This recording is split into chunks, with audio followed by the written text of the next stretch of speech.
Alors bonjour à tous et bienvenue dans cette nouvelle vidéo. Donc aujourd'hui nous allons parler des personnalités évitantes et de la personnalité des zèbres. On va mettre tout ça en rapport l'un avec l'autre. Qu'est-ce qui se passe quand l'un rencontre l'autre tout simplement.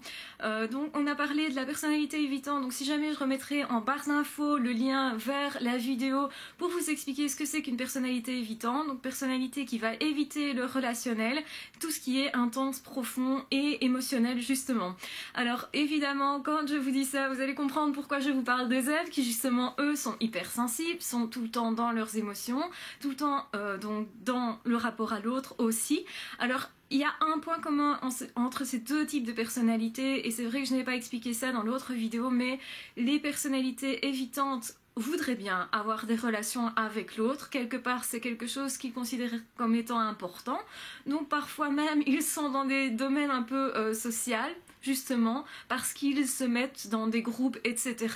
pour paraître sociables. Cependant,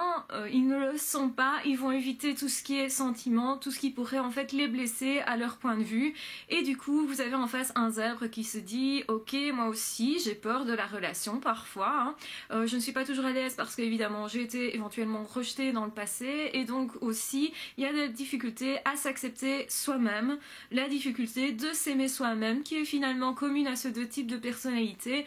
en tout cas à certains stades, pour le zèbre en tout cas. On verra évidemment le zèbre, lui, il a plus de chances de s'autoriser à s'aimer. À partir du moment où il s'autorise à s'aimer, qu'il comprend que c'est important pour pouvoir accueillir l'autre, généralement il va le faire, il va se mettre à s'aimer, à chercher ses qualités, à chercher éventuellement ses défauts aussi, et puis finalement trouver que ces défauts n'en sont peut-être pas, que tout le monde de toute façon en a et que c'est pas plus mal ainsi. Il va comprendre aussi que bah oui, il a peur d'être blessé parce qu'il est hypersensible, qu'il ressent la douleur de façon intense et donc c'est pas toujours facile à gérer. Il a des problèmes avec ça aussi, il n'a pas envie de souffrir tout comme la personnalité évitante, à la différence que lui, généralement il va sortir de sa zone de confort, il va faire des efforts pour ça, pour aller vers l'autre parce que c'est important et parce que il est très empathique et a envie d'accueillir l'autre. Donc ça c'est vraiment un truc qui est commun.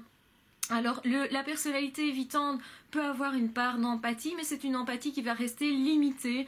où l'autre ne pourra pas se déplacer plus loin qu'une certaine zone, où justement à partir de là il va éviter le regard, il va éviter la relation, il va se mettre à distance de façon relationnelle en tout cas, et parfois aussi de façon physique, ça veut dire éviter le contact avec la personne, éviter tout simplement de rencontrer une personne, surtout si cette personne est justement très fortement dans les sentiments. Alors vous aurez compris,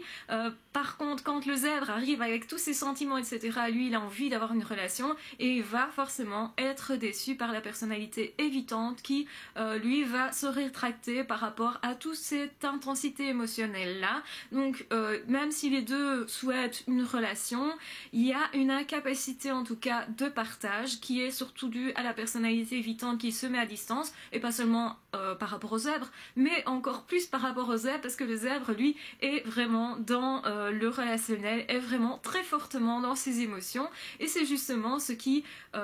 angoisse très fortement la personnalité évitante. Donc personnalité évitante ne veut pas être dans les émotions, ne veut pas être dans le partage, enfin elle voudrait avoir une relation mais elle évite tout ce qui lui fait peur, et justement le zèbre lui fait peur. Le zèbre qui est justement décalé, qui va sortir de sa zone de confort, qui va aller titiller l'autre, qui le voit de façon lucide, lui fait peur parce que la personnalité évitante veut ne pas être vue, veut ne pas être perçue, et le zèbre, lui, il voit clair, il le voit tout de suite, et c'est du genre à lui dire « Tu te caches, mais moi je sais que tu es là, qui tu es, et je vois derrière ton masque. » Et donc ça va l'ennuyer énormément. Personnalité évitante veut porter un masque, il veut donner le change effectivement, il est entièrement dans les apparences, se rend pas nécessairement compte d'ailleurs qu'il a un problème relationnel puisqu'il le masque et il se ment lui-même. Donc par contre le zèbre lui se rend compte que cette personne-là fuit et va réessayer continuellement parce qu'il est empathique, parce qu'il veut résoudre les choses, parce qu'il veut les comprendre. Il va même y trouver peut-être un défi, ce qui est en fait insupportable pour la personnalité évitante qui n'a pas envie de résoudre son problème, qui ne s'est pas rendu compte qu'évidemment il y avait ce problème-là. Alors le zèbre, lui, il veut être dans le contact et il veut être dans le contact tout de suite. La personnalité évitante a besoin d'énormément de temps pour se familiariser avec quelqu'un, pour le laisser un tout petit peu pénétrer dans son intimité. Donc il a besoin de connaître les gens et d'être sûr à 100% que cette personne ne va pas le blesser, malgré le fait que le zèbre est quelqu'un de très empathique, de très centré sur le cœur, donc il va pas du tout aller blesser l'autre, c'est pas du tout son intention. La personnalité évitante peut ressentir le zèbre comme quelqu'un qui est à l'attaque en fait, qui est un attaquant, qui est dérangeant parce que justement il va venir dans l'intimité précisément là où il ne veut pas le voir venir et de façon très cavalière on va dire, donc c'est-à-dire qu'il va arriver avec ses gros sabots directement là où ça fait mal généralement, parce que le zèbre est un empêcheur de tourner en rond et donc la personnalité évitante va fuir beaucoup plus vite avec un zèbre qu'avec une autre personne, même si on sait que forcément il y a aussi des problèmes avec d'autres personnes qui simplement cherchent le relationnel. Le zèbre lui ne supporte pas que la relation soit creuse, soit vide, soit faite de silence, de non-dit, de cachotterie, d'apparence et tout ça, donc généralement il va pas vivre très bien cette relation, ou cette non-relation plutôt, avec la personnalité évitante, ça pose problème. Donc la personnalité évitante se sent attaquée, va réagir généralement avec son ego, parce que c'est quelqu'un qui manque vraiment de confiance en lui, ou en elle, et donc du coup va réagir en se sentant agressé par le zèbre, surtout s'il pose des questions qui au départ sont peut-être anodines, mais qui vont en fait trop loin pour que la personnalité évitante puisse accepter ce questionnement-là. Il va se rebuter, va se transformer un petit peu en justement passer d'une personne très calme, très anodine, etc., en quelqu'un qui est vraiment très vite blessé, parce que c'est quelqu'un qui ne supporte pas justement les frustrations, les attaques éventuelles, en tout cas ce qu'il prend pour des attaques, et le zèbre, lui, va être tout étonné de cette réaction-là, il va s'en sentir blessé aussi, parce qu'il n'a pas confiance en lui non plus, parce qu'il n'a pas l'intention de blesser les autres, il ne voit pas pourquoi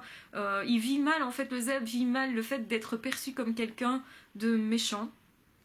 Il se dit mais non, moi je suis pas quelqu'un de méchant, attends un petit peu, enfin qu'est-ce que c'est que cette réaction? Et donc du coup lui aussi va vivre ça mal parce qu'il a tendance à perdre confiance en lui, on le sait. Le zèbre n'a pas une confiance en lui qui est assise, bien assise, comme ça pourrait être le cas chez des normopensants.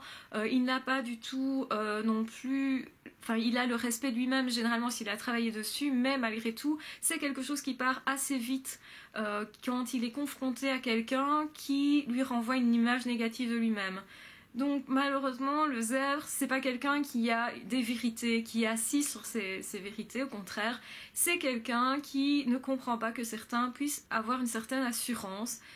Et la personnalité évitante, ce qu'elle va faire généralement quand elle se sent attaquée, c'est que elle va se comporter comme quelqu'un qui sait tout, mieux que tout le monde, va essayer de rasseoir son autorité en disant, parce qu'il y a un problème d'ego, en disant oui mais moi je suis là, je sais de quoi je parle, tu ne peux pas venir remettre en question ça, c'est pas possible, je suis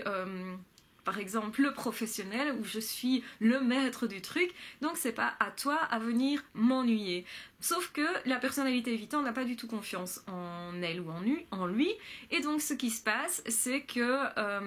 il se sent vraiment remis en question par l'autre, parce que l'autre est complètement différent de lui. Le zèbre va aller justement titiller les limites, va justement sortir de la zone de confort, va être éventuellement un entrepreneur, une personne qui va chercher beaucoup à changer son monde, le monde en général, qui va changer pas mal et de métier et de domaine d'intérêt, ce que la personnalité évitante ne peut pas faire. Lui au contraire,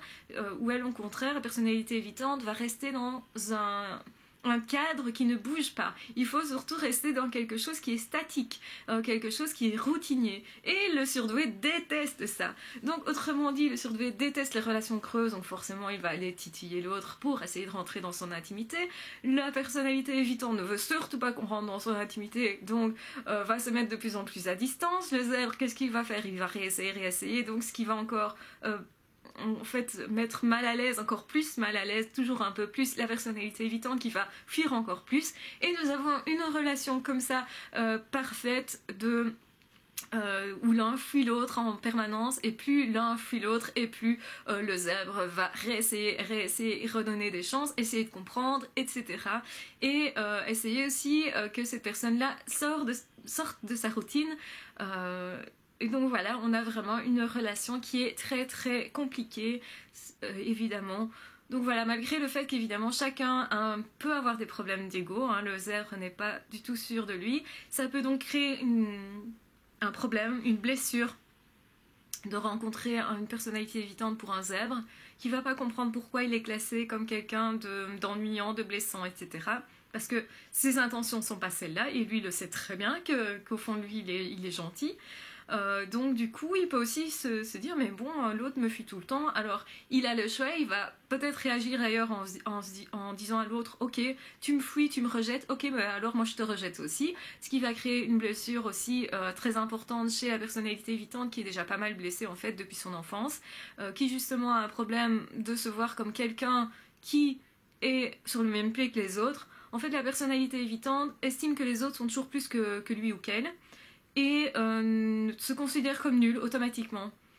Et en même temps a besoin de se prouver qu'il n'est pas nul, ou en tout cas voudrait bien donner le change pour paraître pas nul. Et forcément si le zèbre rejette en partant ou en pointant justement du doigt toutes les problématiques de la personnalité évitante, jusqu'à lui dire mais enfin tu n'es pas quelqu'un de relationnel tout simplement,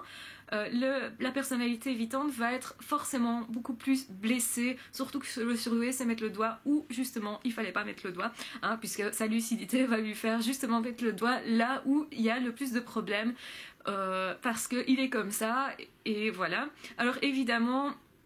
c'est une relation difficile et pour l'un et pour l'autre, avec des bussules d'un côté et de l'autre. Le zèbre s'en remettra plus vite malgré tout. La personnalité évitante va oublier très vite la personne parce que c'est quelqu'un qui n'est pas dans les émotions et qui n'est pas même dans la mémorisation des autres parfois. Donc ce sont des personnes qui oublient très vite les gens et vont passer très vite à autre chose en éventuellement se tournant vers d'autres personnes, vers d'autres illusions, hein, parce qu'ils ne sont pas généralement en contact avec personne en fait, hein, puisque ça reste sur un mode très superficiel qui n'est pas de l'ordre du sentimental, ni de l'émotionnel, ni du relationnel. Donc ce sont des personnes qui peuvent dire bonjour à plein de gens, mais en fait ce n'est jamais que du copinage. Et ça ne va pas plus loin, alors que le zèbre, lui, il a des amis généralement d'une profondeur, des amitiés d'une profondeur vraiment très, très intime, ce qui est complètement l'opposé des personnalités évitantes. Et lui, le zèbre, par contre, ne va pas oublier ce qui s'est passé, ne veut pas oublier la personne, donc ça va rester plus longtemps dans sa mémoire, mais par contre, il a quand même une capacité de résilience. Et s'il comprend qu'il a eu affaire à une personnalité évitante, à ce moment-là, il va se dire, ok, ce qui s'est passé, c'est simplement du fait de cette problématique. Il ne va pas nécessairement être joyeux face à ça parce qu'évidemment il voulait une relation, mais ensuite il va faire le deuil de cette relation en comprenant que cette personne ne savait pas faire autrement, que justement c'est sa problématique, et en même temps parfois il est frustré parce qu'il sait aussi qu'il ne peut pas vraiment aider cette personne-là puisque l'autre ne laisse pas rentrer dans sa personnalité, ne laisse pas venir vers lui tout simplement ou vers elle. Voilà, donc j'espère que cette vidéo vous aura plu, que vous aurez compris ce que c'est qu'une personnalité évitante et ce qui se passe quand un zèbre est en face à face avec ce type de personnalité. Je pense que c'était intéressant d'en parler aussi. Je remercie la personne qui m'a posé la question à ce niveau-là, qui voulait en tout cas que je parle de la personnalité évitante. Voilà, je vous embrasse très fort, je vous aime très fort. N'hésitez pas à vous abonner à ma chaîne si ce n'est pas déjà fait, à liker la page Facebook, à poser des questions, à m'écrire éventuellement, et on se retrouvera de toute façon très vite pour d'autres vidéos.